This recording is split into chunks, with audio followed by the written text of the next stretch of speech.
नमस्कार मित्रों, आप सभी लोगों को मेरा एक बार फिर से बहुत बहुत प्रणाम। संभवतः है कि आप लोग बहुत अच्छे होंगे। मैं आज आपके बीच में एक ऐसे रचनाकार का जीवन परिचय लाने वाला हूं, जिनके लिए ये पंक्तियां गलत ना होंगी। करत करत अभ्यास से जड़मति होत सुजान, रसरी आवत जात सिल पर करत निशान। जिन्होंने इतनी भाषाओं को अपने अंदर रख लिया, उन भाषाओं को रखना कोई संभवतः आसान ना था। जिनको हम हमेशा याद करते हैं, उनको भुलाया नहीं जा सकता है। ऐसे ही रचनाकार का जीवन परिचय मैं आज आपके सामने लेकर आया हूँ, जिनका हम जीवन परिचय, उनके मूल बिंदु के बारे में चर्चा करेंगे। काका कालेलकर जी का जीवन परिचय। तो चलिए शुरू करते हैं। आज हम काका कालेलकर जी का जीवन परिचय। काका कालेलकर जी का जन्म सन 1885 ईस्वी में महाराष्ट्र के सितारा जिले में हुआ था। ये बड़े ही प्रतिभा संपन्न थे। मराठी इनकी मातृभाषा थी, पर इन्होंने संस्कृत, अंग्रेजी, हिंदी, गुजराती और बंगला भाषाओं का भी गंभीर अध्ययन किया था। जिन राष्ट्रीय नेताओं एवं महापुरुषों के राष्ट्रभाषा के प्रचार प्रसार में विशेष उत्सुकता दिखाई, उनकी पंक्तियों में काका कालेलकर का नाम भी आता है। इन्होंने राष्ट्रभाषा के प्रचार को राष्ट्रीय कार्यक्रम के अंतर्गत माना है। महात्मा गांधी के संपर्क में इनका हिंदी प्रेम और भी अधिक जागृत हुआ। दक्षिण भारत, विशेषकर गुजरात में इन्होंने हिंदी का प्रचार प्रसार विशेष रूप से किया था।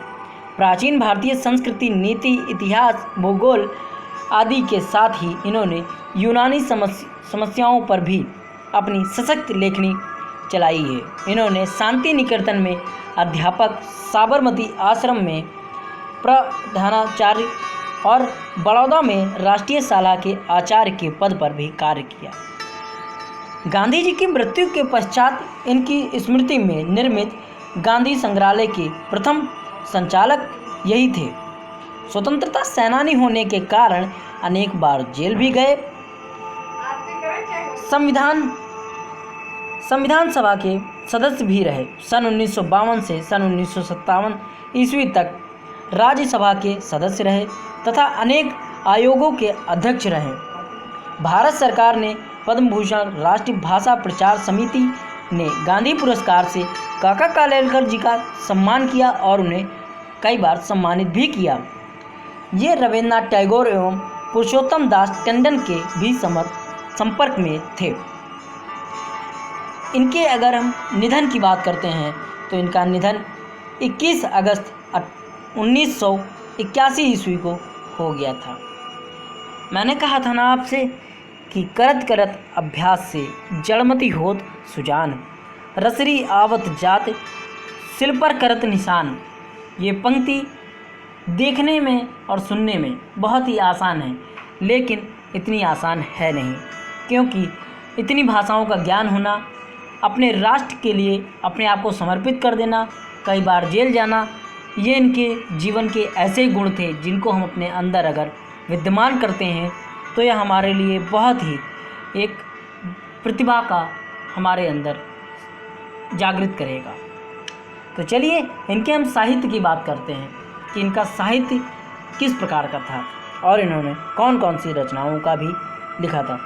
काका कालेलकर जी मराठी भाषीय होते हुए भी हिंदी भाषा के प्रचार प्रसार के प्रति वे रुचि प्रदर्शित की। वह हिंदी भाषाओं के लिए अनुकरणीय हैं। इनका हिंदी साहित्य निबंध, जीवनी, संस्मरण, यात्रा वृत्तांत आदि गद्य विधाओं के रूप में उपलब्ध होता है। इन्होंने हिंदी एवं गुजराती में तो अनेक रचनाओं का सृजन किया है, साथ ही हिंदी भाषा में अपनी कई गुजराती रचनाओं का अनुवाद भी किया है। इनकी रचनाओं पर अनेक राष्ट्रीय नेताओं एवं साहित्यकारों का प्रभाव परिलक्षित होता है। तत्कालीन समस्याओं पर भी इन्होंने सशक्त रचनाओं का सृजन किया। काका कालेलकर जी की रचनाओं में भारतीय संस्कृति के विभिन्न आयामों का झलक दिखाई देती है। व्यक्ति के जीवन के अंतर्मम तक इनकी पैठ थी, इसीलिए जब ये किसी के जीवन की विवेचना करते थे तो रचना में उनका व्यक्तित्व उभर आता था।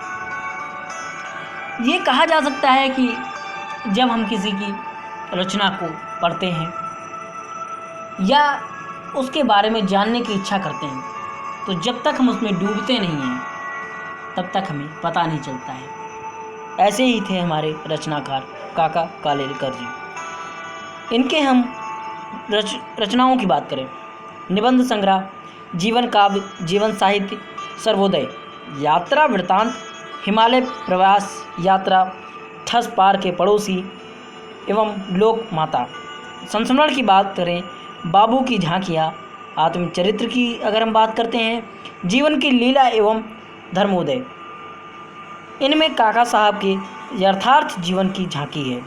सर्वोदय साहित्य, सर्वोदय, इसमें इन्होंने अपने विचारों को खुलकर समाज के सामने रखा था, बिना किसी रोक टोक के और बिना किसी डरे दबे इन्होंने अपने विचारों को रखा था सर्वोदय में। अब हम इनकी अगर भाषा शैली की बात करते हैं, काका कालेलकर जी की भाषा परिष्कृत खड़ी बोली थी। उसमें प्रभाव, ओज तथा अकृत्रिमता है। ये अनेक भाषाओं के ज्ञाता थे, इसीलिए इनकी रचनाओं में, भाषा की रचनाओं में अंग्रेजी, अरबी, फारसी, गुजराती, मराठी आदि भाषाओं के शब्द आ ही जाते थे। तत्सम, तद्भव, देशज आदि सभी शब्द रूप इनकी भाषा में एक साथ देखे जा सकते हैं। मुहावरे, कहावतें भी इनके प्रयोग इन्होंने खुलकर किया है।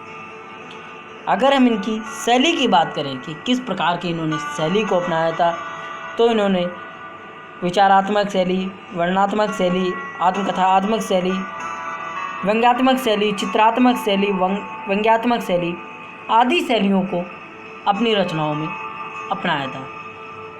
तो संभवतः है कि आपको इनका जीवन परिचय सुनकर अच्छा लगा होगा और आप ऐसे और भी रचनाकारों का जीवन परिचय अवश्य सुनना चाहेंगे।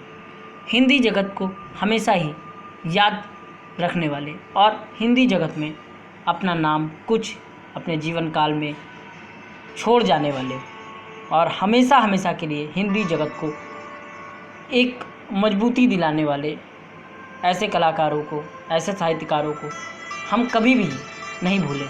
यही हमारे जीवन का मूल उद्देश्य होना चाहिए। तो चलिए मित्रों, आप लोगों के लिए जल्दी ही क्लास 9th के एक और ऐसे ही रचनाकार का जीवन परिचय प्रस्तुत होगा। और मैं आपसे ये भी कह दूं कि कुछ समय बाद आपको इन सब की एक एक रचना का भी प्रस्तुतिकरण करेंगे, जो कि आप सुनिएगा। यदि आपको मेरी वीडियोस ऑडियो अच्छी लग रही हैं और आपको समझ में आ रहा है, तो आप इसे लाइक करें, शेयर करें और सब्सक्राइब करें, ताकि हिंदी से प्यार करने वाले हिंदी भाषी और भारतवासी सभी तक ये बात पहुँचे। आप सभी लोगों को एक बार फिर से मेरा प्रणाम।